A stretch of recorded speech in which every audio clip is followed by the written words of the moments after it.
잘 오셨습니다. 한 번 더 인사합니다. 하나님이 하십니다. 설교 제목 읽어보겠습니다. 시작.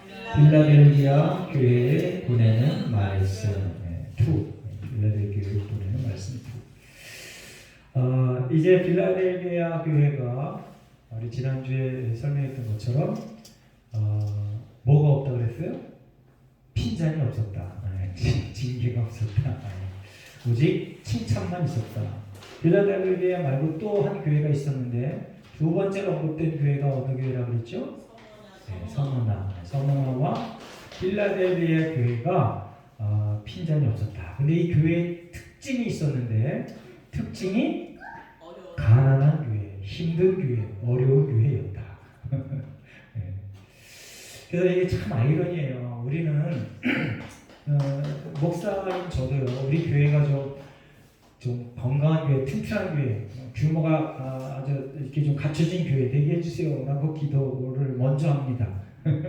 빌라델비아 교회, 서머나 교회 같은 교회가 되게 해주세요라고도 기도하지만 그거보다 더 10배의 큰 힘으로 교회의 규모를 좀 크게 해주세요 이런 기도입니다. 그런데 그 7교회 중에 이 2교회 빼고는 나머지 교회가 규모가 컸어요. 그런데 그 교회, 큰 규모의 그 교회들이 한결같이 뭔가 조금씩 잘못하네. 결정적인 잘못이죠. 이제 이방 신을 섬기는 그런 것들을 같이 이렇게 섬기는 그런 행위들을 하니까. 근데 또 이렇게 보면은요, 옛사랑 교회에도 그런 모습이 있고요. 그 대한민국에 있는 모든 교회들이 그런 모습에서 벗어날 수가 없습니다. 왜 그러냐면 우리나라 백성들은 교인이나 아니거나 아주 공통적으로 무슨 생각을 갖고 있냐면 기복신앙의 생각을 갖고 있습니다. 그래서 우리가 어릴 때 그 아주 시골에 가면 선앙당에 보면 이렇게 나무에 막 달려있죠. 그게 뭐예요? 복을 비는 거야. 지나가면서 복을 비는 거. 그리고 옛날에 어머니들이 많이 했던 거 이제 장독대에다가 정원수 띄워놓고 복을 빌죠. 그 우리나라는요, 물론 이제 전 세계 모든 나라들이 다 동일하겠죠. 복 빌지 않는 나라가 어디 있겠습니까? 그런데 그 복을 비는 그 삶의 자세 이런 건 좋은 건데 누구한테 비느냐, 어떤 복을 비느냐, 그게 정말 중요한 겁니다. 그래서 저와 여러분은 하나님의 형상대로 지음받은 사람들입니다. 아멘. 그래서 하나님의 형상이 회복되는 복, 그 복을 최고의 복, 최종의 복으로 여기고 그렇게 달려나가야 됩니다. 아멘. 그래서 이 땅에서의 모든 이 삶 속에서 우리가 경험할 수 있는 그 여러 가지 많은 것들을 이방 신들이 최고라고 생각하는 그런 복들은 나쁘다, 이런 게 아니고요. 2차적인 복으로 여기고 삶의 우선순위를 그렇게 정해놓고 살아가는 지혜롭고 규모 있는 예사람의 성도 되시기를 예수님 이름으로 축원합니다. 그래서 우리가 이 7교회를 살펴보면서 그러한 교훈을 좀 빨리 터득을 해야 돼요. 그러면 부자는 잘못된 거냐? 규모가 커지면 잘못된 거냐? 그게 아닙니다. 부자가 됐을 때, 규모가 커졌을 때, 그때 이 빌라델비아나 서머나 교회가 했던 것 같은 그러한 하나님의 말씀을 온전히 지켜 행하는 그런 삶의 태도를 유지해야 되는 거예요. 아멘? 그럼 어떻게 하라고 그랬어요? 여러분들 규모가 커지고 내 스펙이 좁아서 많은 사람이 나를 네가 최고야 할 때 어떻게 하라고요? 그것 가지고 예수의 증인의 삶을 살아라. 할렐루야. 그냥 뭐 뻐기면서 의시되면서 봐라. 내가 하나님을 잘못했더니 이렇게 돼. 니들도 나처럼 좀 돼봐. 이거는 벌써 사탄의 밥이 된 거야. 그러지 말고 그것 가지고 나를 부러워하는 그 사람에게 뭔가 도와주면서 그 사람에게 예수의 그 말씀, 예수의 그 주대심 그거를 전해라라는 겁니다. 그래서 저와 여러분은요 날마다 기적의 삶을 살아내는 겁니다. 아멘. 날마다 기적의 삶을 살아내는 거. 그게 뭐냐면 이미 예수를 주로 고백한 우리는 기적의 사람들이야. 최고의 기적을 소유한 사람들이야. 그렇게 알고 기쁘고 즐겁게 살아내시길 바랍니다. 자, 빌라델비아 교회에게 이제 예수님께서 뭐라고 말씀하셔서 자기를 소개할 때 거룩하고 진실한 게 나다라고 이렇게 얘기하는 거예요. 거룩하고 진실하다 내가. 그리고 다윗의 열쇠를 가졌다 이렇게 얘기했습니다. 이 얘기는 이때 빌라델비아 조금 이따 살펴보겠지만 빌라델비아 교회에 핍박이 있었는데 빌라델비아 교회를 핍박하는 주된 인물이 누구냐면 유대인들이었어요. 유대인들. 자, 유대인들은 하나님만 거룩하다라고 생각했습니다. 그런데 예수님께서 내가 하나님의 아들이고 내가 거룩해라고 도전적으로 그 유대인들에게 핍박하는 유대인들에게 지금 말하고 있는 겁니다. 그리고 이 빌라델비아 교인들에게 위로해 주는 거야. 바로 그가 내야. 너희들이 믿는 그 거룩한 분이 바로 나야. 그러니까 너희들은 안심하고 여태까지 잘했던 것처럼 내 이름을 지켜라. 나를 배반하지 말아라. 라고 응원해 주는 겁니다. 자, 이제 이 빌라델비아가 규모가 약했다고 작은 능력을 갖고 있다고 그랬습니다. 여러분들 또한 작은 능력의 소유자들입니다. 그래서 예수사랑교회 하나님께서 보내주셨습니다. 이제 이후로의 삶 속에 지금의 능력보다 10배, 100배, 1000배가 됐을 때에도 지금과 동일한 겸손한 마음으로 하나님을 섬기고 교회 유익을 위하여 애쓰시기 바랍니다. 아멘. 그게 사라진 교회가 서머나 빌라델비아에 뺀 나머지 5교회가 그랬어요. 우리가 수요일날 그 에스겔을 공부하고 있잖아요. 그런데 그 최근에는 애굽에 대해서 공부를 하는데 그 애굽의 왕이 그 나일강에 자기가 나일강의 악어다라고 얘기하면서 그 나일강도 내가 만들었다라고 얘기하는 그 배경이 뭐예요? 엄청난 부와 군사적인 그 강력함, 그것 때문에 그렇게 교만해져서 하나님의 절대 주권에 도전하는 거예요. 그래서 저와 여러분이 지금보다 10배, 100배, 1000배, 10,000배 그보다 더 놀라운 그 능력이 생기면 그때 지금 이 설교를 기억하면서 겸손하며 나는 청직입니다. 나의 주인은 하나님이십니다. 라고 고백하며 그때 역시 규모 있게 질서 있게 그렇게 살아내시기를 예수님의 이름으로 축원합니다. 아멘. 자, 우리 9절을 한번 읽어보겠습니다. 9절 다 같이 9절을 읽습니다. 시작. 보라 사탄의 회당 곧 자칭 유대인이라 하나 그렇지 아니하고 거짓말하는 자 중에서 몇을 내게 주어 그들로 와서 내 발 앞에 절하게 하고 내가 너를 사랑하는 줄을 알게 하리라. 아멘. 자, 여기 보면 여기 조금 아까 제가 말씀드렸던 것처럼 자칭 유대인이라고 하는 사람을 뭐라고 표현해요? 사탄의 회당. 이게 사탄의 회당. 사탄들이 모인 집단이다 이렇게 얘기한다는 거예요. 여러분들 요한 1, 2, 3, 4에 보면 적 그리스도에 대해서 소개합니다. 적 그리스도를 거기서 뭐라고 정의해놨어요? 하나님과 하나님의 아들 예수 그리스도를 부인하는 자가 적 그리스도야. 기억하시기 바랍니다. 하나님과 하나님의 아들 예수 그리스도를 부인하는 자가 적 그리스도예요. 지금 이걸 얘기하는 거예요. 여기서 사단의 회당, 예수를 주로 고백하지 않는 너희들 유대인들, 니들이 하나님을 아버지라고 나는 절대로 하나님이 우리를 선택해서 절대로 우리는 버림 안 받아 라고 생각했던 그 유대인들에게 지금 예수님께서 이렇게 얘기하는 거예요. 사단의 회당이다. 귀신의 집단이다. 이렇게 얘기하는 겁니다. 여러분 이제 교회 처음 오신 분들 계시고 이제 좀 오래 다니신 분들 계신데 예수를 주로 고백하지 못하게 하는 그 존재가 바로 사단이에요. 귀신이에요. 저와 여러분이 이미 예수를 주로 고백하여 이 자리에 앉아 있습니다. 그 단계를 지났어. 초보의 단계를 지났어. 그래서 이제 하나님의 말씀을 좀 더 사모하여 그 말씀을 열심히 연구하고 말씀대로 살아내는 복된 하나님의 백성 되시길 예수님을 축원합니다. 거기 보면 하나님께서 이제 빌라델비아 교회에게 뭐라고 얘기하면 그 유대인들의 며칠 너희에게 보내서 너희에게 절하게 할게 라고 얘기합니다.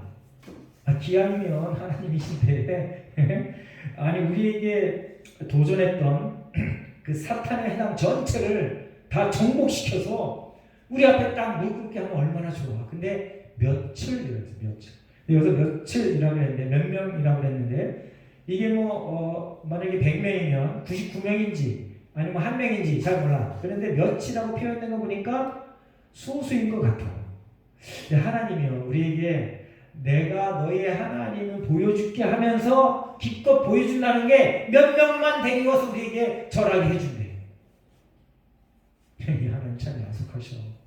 그러니까 여러분이 인생을 살면서요 여러분들의 삶 속에 여러분들이 만족할 만큼의 뭔가 이루어지지 않아도 하나님께서 계속해서 여러분들을 승리로 평강으로 인도하고 계시다는 것을 감지하시기 바랍니다.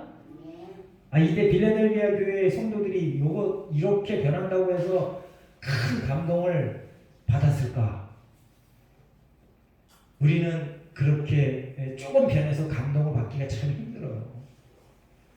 아주 왕창 바뀌어야지. 막 신분이 갑자기 고속으로 승진해서 막 그냥 막 이렇게 바뀌어 있어야지. 그런 사람 누가 그렇게 돼요? 여러분들 평범한 사람은요 절대 그런 사람이 될 수 없습니다. 이미 여러분은요 아주 그냥 획기적인 신분의 변화가 있어서 하나님의 백성, 천국 백성이 됐어요. 딱 하나님의 은혜로 이런 일이 이루어집니다. 그리고 또 어떨 때 이런 일이 이루어지냐면요 아버지가 대단한 위치에 있는 그 자녀들이 이렇게 돼요. 우리나라의 재벌, 현대가, 삼성가 거기 보세요. 대우 뭐 이런 대우가 아니라 그 LG 이런 데 보세요. 네? 그런 데 있는 자녀들은 물론 그 자녀들이 최고의 엘리트 과정을 거쳐서 아주 똑똑합니다. 정말 이게 상대적으로 비교해도 절대적으로 평가해도 정말 똑똑해요. 그럴 수밖에 없어요. 아주 최고의 교육을 받습니다. 아주 최고의 능력을 소유하도록 아주 어릴 때부터 아주 그냥 철저하게 교육을 받습니다. 그럼에도 불구하고 그렇게 똑같은 최고의 교육을 받은 다른 아들, 딸들은 불러다가 처음부터 간부시키지 않잖아요. 그러다 처음부터 이렇게 간부시켰다가 갑자기 어느 날 부회장 돼. 근데 부회장이 대표야. 그러한 일들이 이 빌라델비아 교회의 그 삶의 현장에서 순식간에 이루어지지 않았어요. 그런데 하나님께서 이 정도 보여주시면서 뭐라 그러냐면 내가 너를 사랑한 줄 알게 하리라. 아멘. 이게 왜 이러냐면요 이 사람들이 복음의 비밀을 알고 있었기 때문에 그래요. 우리 삶의 현장에서의 작은 변화보다 이미 내적인 나의 변화, 내가 예수를 주로 고백하여 내 속에 하나님의 영생의 약속이 있다, 내가 이미 천국 백성이다라고 하는 그 확실한 그 변화의 모습을 하나님께서 저들에게 있다는 걸 예수님께서 알고 이렇게 얘기하는 겁니다. 그래서 여러분은요 눈에 보이지 않는 내 마음의 내적인 변화, 내 속에 내 속사람의 변화, 그거에 더 초점을 맞춰서 인생을 살아내시길 예수님의 이름으로 축원합니다. 아멘. 그래서 어떤 목사님이 한국 교회의 가장 큰 병폐가 뭐냐? 그분이 좀 색다른 평가를 내렸더라고요. 권위주의 이런 거 말고 기복신앙이다 이렇게. 기복신앙. 네? 기복신앙. 가만히 생각해 보니까 그 말도 엄청난 일리가 있어. 저와 여러분요, 이 땅에서 눈에서 확인하고 볼 수 있는 기적적인 그런 것들로 너무 많이 교육받았어요. 뭐 부흥회를 통해서, 기도원을 통해서 하나님 제발 이거 좀 고쳐주세요. 고쳐주면 하나님 충성 맹세할게. 딱 인생을 전부 올인해서 살게요. 그러면서 올인하며 인생을 사는 사람은 100명이 그러면 한두 명뿐이 없어. 나머지 전부 도로국이야. 왜 그래요? 속사람이 변하지 않았기 때문에 그런 거예요. 그래서 지금 우리나라 교계에 여러 가지 많은 병폐가 생겨납니다. 그러니까 나만 아는 그런 아주 이기적인, 다 타협하지 못하는 그런 아주 이기적인, 양보하지 못하는 그런 아주 이상한 괴물들을 만들어내서 아주 심각한 상태가 됐습니다. 그래서 이제 일반 사람들이 교회에 그러면은 깍쟁이들 이렇게, 교회 그러면 사랑을 베푸는 아름다운 공동체 이렇게 생각해야 되는데, 사실은 교회가 우리나라 사회에 영향력을 미치는 그 좋은 영향력이 엄청납니다. 제가 예전에도 한번 말씀드렸지만 지금은 국가에서 제도적으로 사회사업을 합니다. 양로원이 아니라 그 중앙보호센터, 그 다음에 요양병원, 요양원 이런 것들을 이제 국가에서 제도적으로 이렇게 돈을 대줘가면서 합니다. 그런데 그 제도가 시행되기 전에는 90%를 교회에서 했다니까 좀 알아주시기 바랍니다. 그 사업을 90% 정도를 교회에서 했어. 그걸 담당했다니까요. 그 지금은 이제 많이 전환이 됐습니다. 그래서 교회에서 후원 받아서 이렇게 하는 데가 거의 다 전향을 했어. 이제 나라의 지도를 받으면서 이렇게 감사를 받으면서 그런 식으로 다 거의 다가 전향이 됐어요.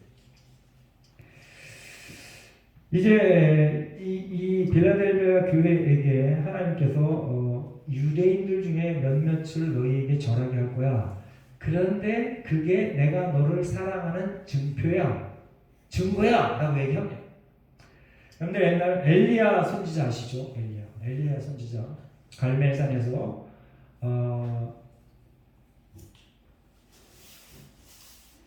이방 선지자들과 1대 몇백으로 싸웠던 분.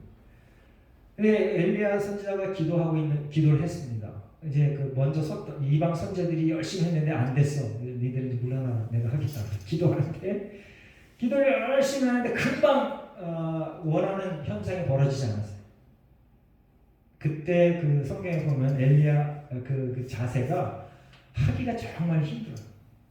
이 머리를 이 다리 사이에 이렇게 좀 표현이 좀 이상한데 쳐박고 그 자세가 되게 하기가 엄청 힘들어요. 그렇게 기도를 했는데 안 돼. 그러니까 사람 보고 야, 뭔 변화가 있냐? 없대. 또 한 번 해서 변화가 있냐? 없대. 또 한 번 변화가 있냐? 저쪽 끝에 작은 구름이 보입니다. 이때 비가 안 와서 그 이방 선지자들하고 싸우거든요. 누가 기도할 때 비가 오느냐? 그 신이 참신이다 라고 얘기합니다. 작은 구름을 보고 엘리야가 뭐라고 했냐면요, 하나님을 믿었어. 작은 구름을 보고 왕에게 빨리 가십시오. 비가 억수같이 쏟아질 겁니다. 자, 이제 이미 하나님이 나의 주인이신 사람, 그리고 이미 예수님이 나의 구세주인 사람은요, 이렇게 작은 변화를 보고 하나님이 나의 하나님이라고 더 크게 고백하는 그런 믿음의 사람들인 것입니다. 아멘. 그래서 오늘도 이 빌라델비아 교회에 하신 이 말씀 정말 중요한 말씀입니다. 자, 10절에 보면 내가 나의 인내의 말씀을 지켰은즉, 그냥 말씀을 지켰다 그러지 않고 왜 인내의 말씀을 지켰다 이렇게 얘기합니다. 자, 우리 성경 구절 한번 읽어보겠습니다. 누가복음 21장 19절. 누가복음 21장 19절 말씀을 한번 읽어보겠습니다. 너희의 인내로 너희 영혼을 얻으리라. 너희의 인내로 너희 영혼을 얻으리라. 아니, 구원은 믿음으로 얻는데 무슨 인내로 얻어? 이 말을 오해하면 안 됩니다. 여러분들, 하나님의 은혜를 입은 자, 하나님의 은혜로 우리가 구원을 얻는데 하나님의 은혜를 입은 자의 속성을 여기서 얘기한 거예요. 하나님의 은혜를 입은 자는 말씀 안에서 인내한다. 할렐루야. 여러분들 하나님의 은혜를 입은 자인데도 불구하고 말씀이 선포될 때 그 말씀을 내가 들을 때 그 말씀을 받아들이지 않는 것은 좀 고민해 봐야 돼. 하나님의 은혜가 내가 하나님의 은혜를 입었나 좀 고민해 봐야 돼. 자, 하나님의 은혜를 입어 믿음으로 구원을 얻는다 하는 그러한 사람들은 그 성품의 그 속성의 삶의 내용에 인내의 부분이 있다. 할렐루야. 우리 조금 아까 성령의 열매 외웠잖아요. 성령의 열매만 외쳐볼까요? 시작. 사랑, 희락, 화평, 오래 참음, 자비, 양선, 충성, 온유, 절제. 오래 참음, 절제. 이게 성령의 열매, 성령의 열매. 성령의 열매의 한 색깔이야. 자, 히브리서 10장 36절 제가 있으며 너희에게 인내가 필요하면 너희가 하나님의 뜻을 행한 후에 약속하신 것을 받기 위함이라. 데살로니가후서 3장 5절 주께서 너희 마음을 인도하여 하나님의 사랑과 그리스도의 인내에 들어가게 하시기를 원하노라. 인내의 말씀. 여러분들 하나님께서 오늘 데살로니가후서 3장 5절을 보면 하나님의 사랑과 그리스도의 인내에 들어가게 하시기를 원하노라. 그리스도의 인내가 뭘까요? 여러분들 예수님이 어디까지 참았어요? 네, 예수님이 십자가에 돌아가시기 전에 무수히 많은 조롱을 당합니다. 누구에게? 피조물인 로마 병정들에게. 자기는 창조주야. 그런데 자기가 만든 그 피조물들에게 자기가 고통당하고 희롱당하고 아주 엄청난 참을 수 없는 육체적인 그런 모욕을 당하는데, 정신적인 모욕을 당하는데, 그리고 왕으로서의 권위에 손상되는 모욕을 당하는데 그걸 참아. 언제까지? 죽기까지.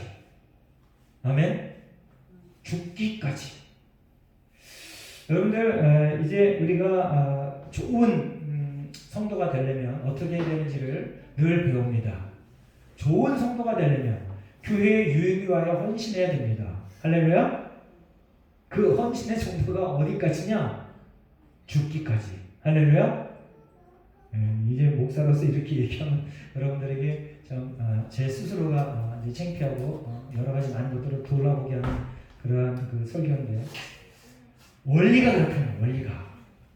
그래서 여러분들이 하나님을 섬기는 방편으로 교회를 정해서 교회에 출석합니다. 예수사랑교회 공동체 일원이 됐습니다. 이게 하나님의 뜻입니다. 이게 교회의 유익을 위하여 여러분들 최선을 다하여 여러분들이 가진 은사, 여러분들이 갖고 있는 그 스펙, 그거를 활용해라. 교회 유익을 위하여 내놔라. 열심히 힘써라. 그게 하나님의 뜻인 거죠. 그래서 이제 인내의 말씀을 지켰다. 이것은 데살로니가후서의 말씀을 해석할 때 예수님께서 죽기까지 충성했듯이 너희들이 하나님을 위하여, 하나님의 교회를 위하여 그렇게 해라. 그런 뜻입니다.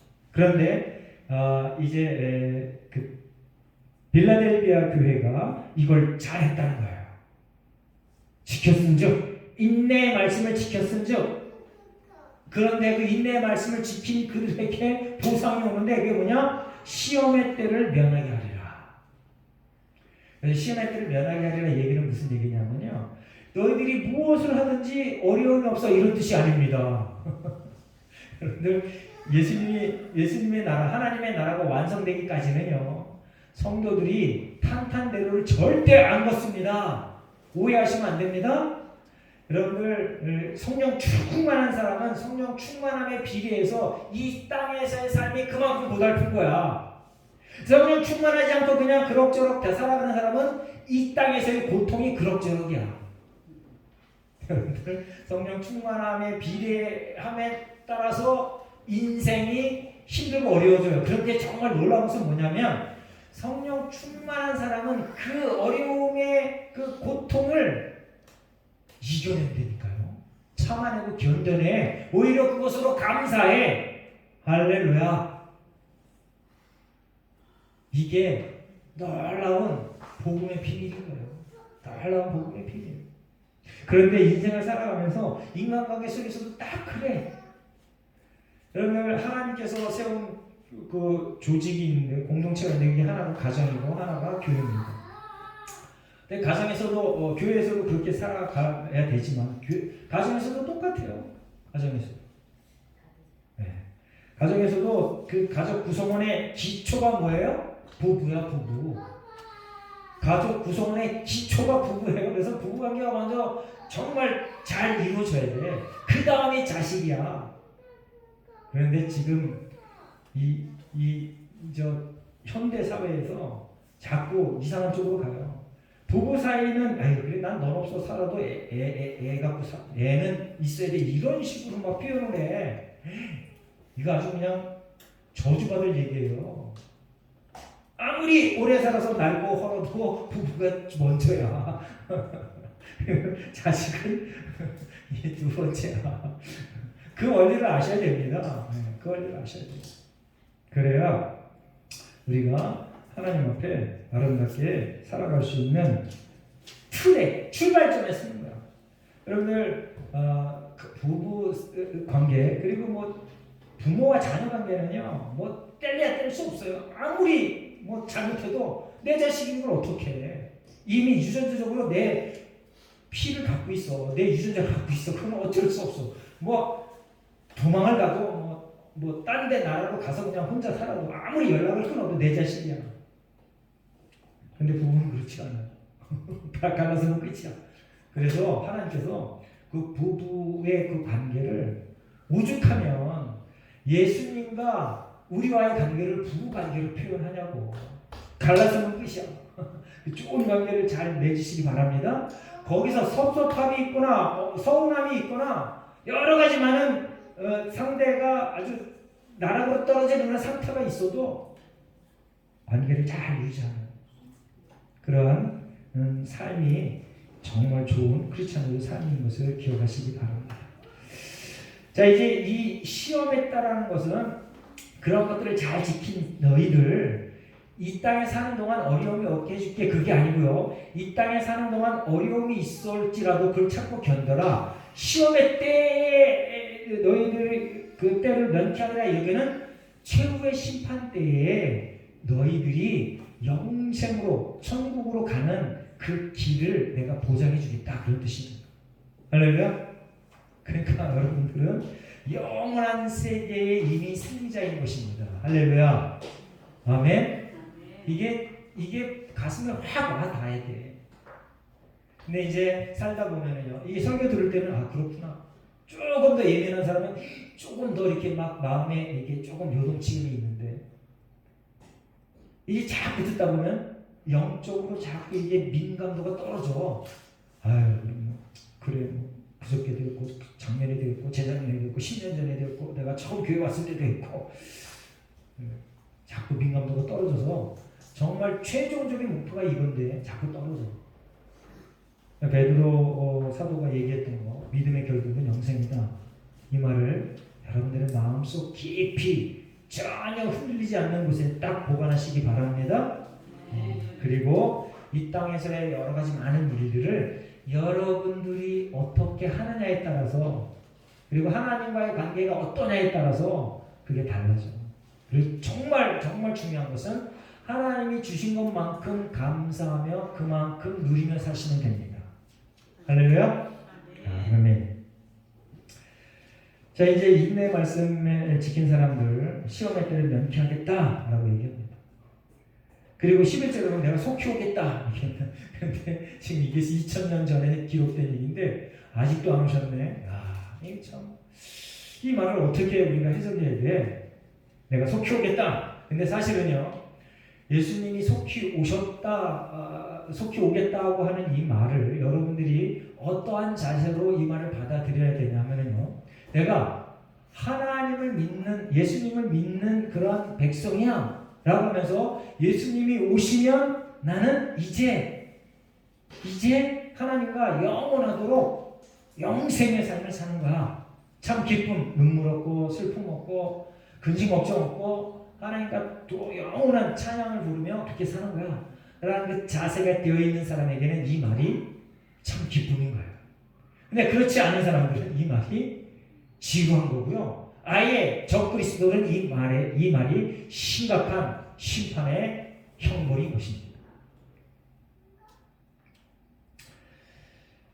자, 데살로니가후서 1장 7절부터 9절에 한번 읽어보겠습니다. 다 같이 한번 읽어봅니다. 데살로니가후서 1장 7절부터 9절 앞에 보고 한번 읽어보겠습니다. 시작. 환난을 받는 너희에게는 우리와 함께 안식으로 갚으시는 것이 하나님의 공이시니 주 예수께서 자기의 능력의 천사들과 함께 하늘로부터 불꽃 가운데 나타나실 때에 하나님을 모르는 자들과 우리 주 예수의 복음에 복종하지 않는 자들에게 형벌을 내리시리니 이런 자들은 주의 얼굴과 그의 힘의 영광을 떠나 영원한 멸망의 형벌을 받으리라.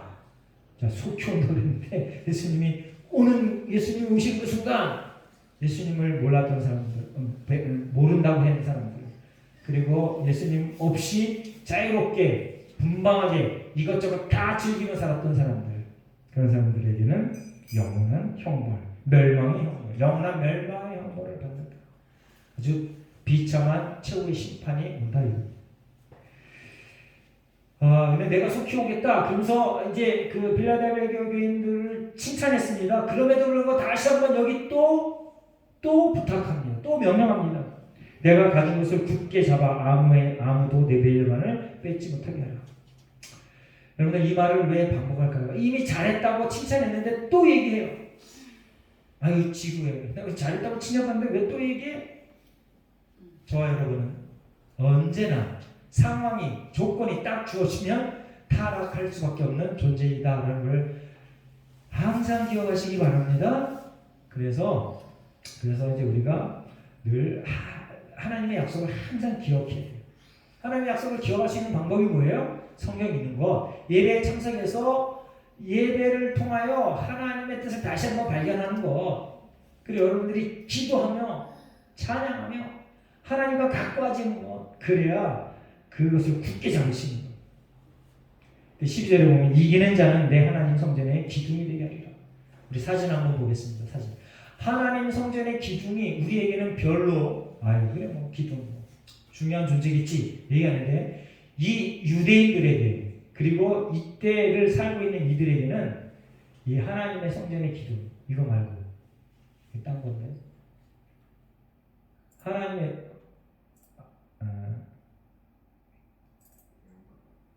그래 이거 자 하나님의 성전의 기둥 이게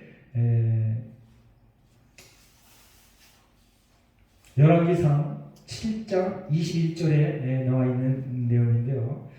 자, 여러분들 성전에 보면 앞에 기둥이 저렇게 있습니다. 두 기둥이 있는데 저거의 이름이 뭘까요? 저기 솔로몬 성전의 기둥인데 야긴과 보아스입니다. 열왕기상 7장에 이제 성전 건축하고 이제 그 내용이 나오는데 오른쪽에 있는 걸 야긴이라고 하는데 그 야긴의 뜻이 뭐냐면 여호와가 세우실 것이다. 여호와 그분이 일으키신다. 그리고 왼편에 있는 건 보아스라고 되는데 하나님의 능력이 있다.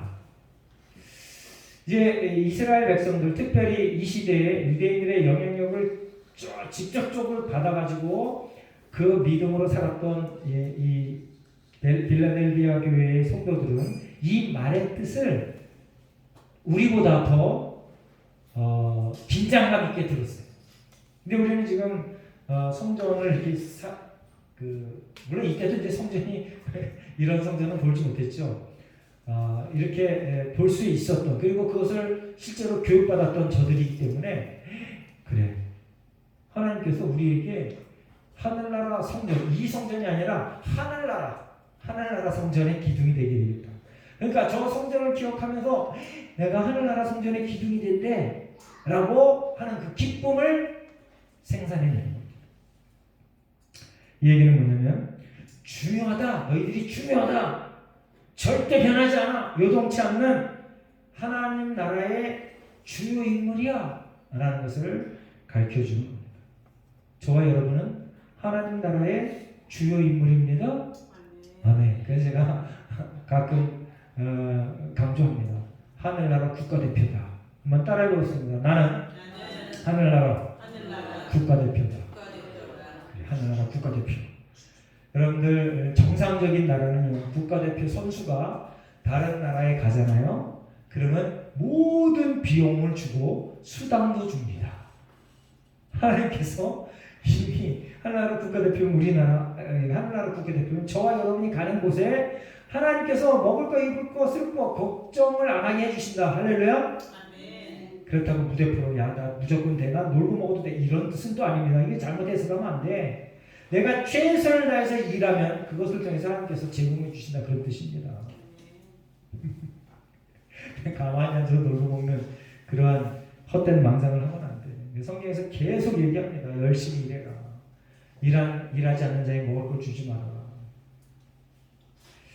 자 이제 이렇게 하늘나라의 기둥이 되게 하겠다 이기는 자는 그리고 이름 주기도 세 가지 이름. 하나님의 이름, 새 예루살렘의 이름, 예수 그리스도의 새 이름. 근데 예수 그리스도의 새 이름은 어디도 나와 있질 않아. 이거는 비밀이야 비밀. 자 여호와의 이름은요. 이제 민수기 6장 24절 27절을 보면 거기 보면 한번 성경을 띄워보세요. 여호와의 이름. 여호와께서는 우리에게 복 주시기를 원하신다라고 아주 강조해 놨습니다. 그래서 여호와의 이름을 아는 사람들, 여호와의 이름을 따르는 사람들, 여호와의 이름을 가까이 하는 사람, 하나님을 가까이 하는 사람은 복이 있고 은혜가 있고 평강이 있다. 할렐루야. 따라하겠습니다. 복, 은혜, 평강. 하나님의 이름과 가까이 하시기 바랍니다. 자, 하나님의 이름과 가까이 하는 절대적인 방법은 뭐라고요? 성경을 외우는 것, 성경을 읽는 것 반드시 하시기 바랍니다. 자, 이제 그 27절 민수기 6장 27절에 보면 그들은 이같이 내 이름으로 이스라엘 자손에게 축복할지니 내가 그들에게 복을 주리라. 내 이름으로 예수 하나님의 이름 여호와 하나님의 이름으로 축복할지다. 내가 그들에게 복을 주리라. 할렐루야. 오늘 빌라델비아 교회에게 하나님께서 하나님의 이름을 주겠다. 하나님의 이름 주겠다. 바로 이게 그겁니다. 이렇게 복을, 은혜를, 평강을 주겠다. 자 그리고 새 예루살렘의 이름을 주겠다 하는 얘기는 이제 필립보서 3장 20절에 보면 우리의 시민권이 어디 있어요? 하늘나라. 우리의 시민권이 하늘나라에 있다. 그러니까 저와 여러분은요. 국적이 두 개입니다. 물론 이제 우리나라는 국적 하나만 인정합니다. 우리나라는 이중 국적을 인정하지 않아. 근데 저와 여러분은 하늘나라 시민권이 있고 대한민국 국적을 갖고 있습니다. 할렐루야. 아멘. 그래서 다시 한번 말씀드리는데 저와 여러분에게 최고 상위법이 뭐라고요? 지금 우리 대한민국의 최고 상위법이 뭐예요? 헌법. 우리는 헌법보다 더 그 위에 법이 있는데 그게 뭐라고요? 성경. 자, 저와 여러분에게는 최고의 상위법이 성경입니다. 아멘. 그래서 우리나라 법에도요 상위법 우선주의가 있습니다. 만약에 조례나 아니면 국회에서 정한 법이 헌법에 위배해야 되잖아요. 그럼 그 법은 효력이 없는 거야. 그 우리나라 민법, 상법 그리고 국회에서 정한 거, 헌법에 정한 것보다 상위법이 성경인데 성경에서 어긋나는 법은 하나님 보시기에 없는 거야, 없는 거. 그래서 기도 시간에 기도했잖아요. 성경에 맞는 법이 제정되게 해달라고. 그게 이 땅에서 우리가 평강으로 사는 최고의 방법인 거예요. 최고의 방법.